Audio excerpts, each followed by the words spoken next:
సుందరాకాండ చతుర్థ సర్గ. హనుమంతుడు ప్రాకారము దాటి లంకలో ప్రవేశించుట.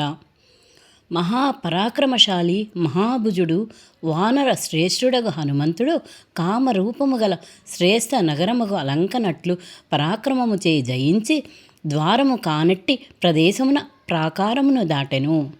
సుగ్రీవునకు హితము గూర్చువాడగు హనుమంతుడు తన ఎడమ పాదమును లంకలో శత్రువుల శిరముపై నీడినట్లు మోపి ప్రవేశించెను.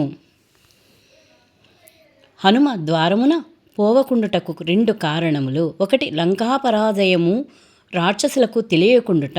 2. రాజు లేక రాజపురుషుడు శత్రునగరము లేదా గ్రామమునొక విశిష్ట కార్యసాధనకై ప్రవేశింపవలసినప్పుడు ప్రధాన ద్వారము పోరాదు అను వచనము. ప్రయాణ సమయము, గృహప్రవేశము, వివాహము ఈ సందర్భములలో మొదట కుడిపాదము నుంచియు శత్రు నగరమున ప్రవేశించినప్పుడు ఎడమపాదము నుంచియు రాజపురుషుడు గాని ప్రవేశింపవలెనని బృహస్పతి వచనము. అట్లు శత్రు నగరమున ప్రవేశము చేయువాడు మోపిన ఎడమ పాదము శత్రువు శిరముపై మోపినట్లగును. శత్రు పరాజితుడగునని భావము. బలవంతుడగు హనుమంతుడు రాత్రివేళ లంకలో ప్రవేశించి ముత్యములతో పువ్వులతో ప్రకాశించు రాజమార్గమున పోయెను.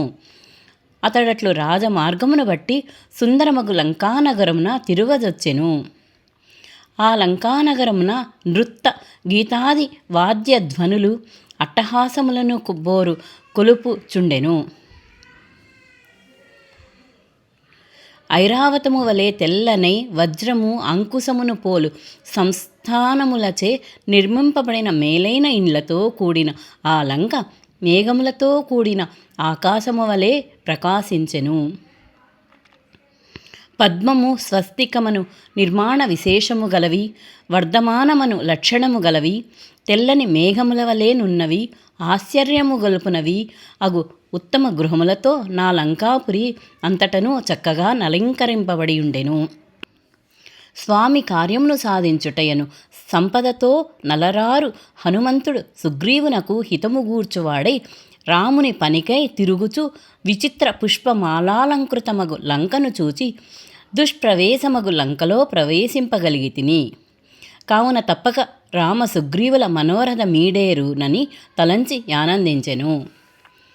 వాయుపుత్రుడగు లంకలో నొక భవనము నుండి వేరొక భవనమున్న కెగుచు పలు ఆకృతులు గల భవనములను చూచెను.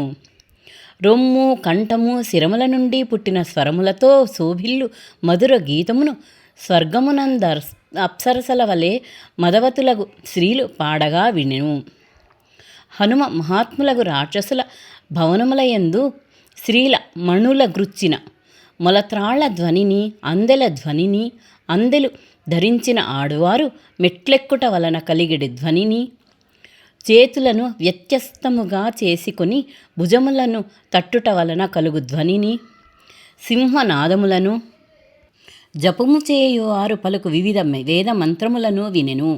హనుమంతుడు బ్రహ్మభాగము పఠించువారును, రావణుని స్తోత్రము చేయుచు గర్జించువారును అగు రాక్షసుల నాదములు వినెను.